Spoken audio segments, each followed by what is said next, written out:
15 जनवरी से पहले नई हल्काबंदियां ना की गईं तो राहें जुदा हो सकती हैं। मुत्तहिदा कौमी मूवमेंट ने पाकिस्तान पीपल्स पार्टी को अल्टीमेटम दे दिया। राबिता कमेटी इजलास के बाद खालिद मकबूल सिद्दीकी ने वाज़ेह किया कि हुकूमत में रहना है या नहीं, इसका फैसला अब कारकुनान करेंगे।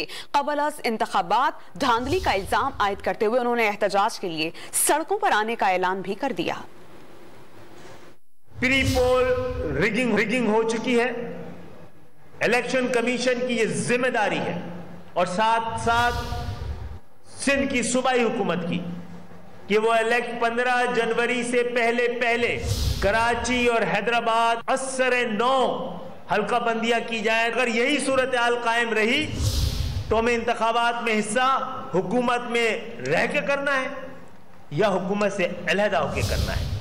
इसका फैसला अब MQM के कारकुनान यूसी पैनल्स करेंगे।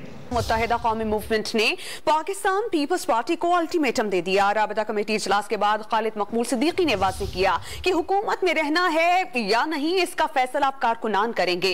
कबल अज़ इंतखाबात धांधली का इल्जाम आयद करते हुए उन्होंने एहतजाज के लिए सड़कों पर आने का ऐलान भी कर दिया। प्री पोल रिगिंग हो चुकी है।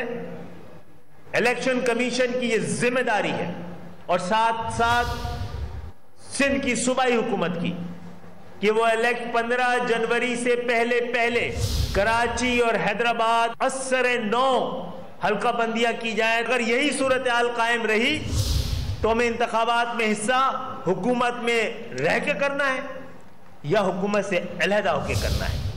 इसका फैसला अब MQM के कारकुनान यूसी पैनल्स करेंगे।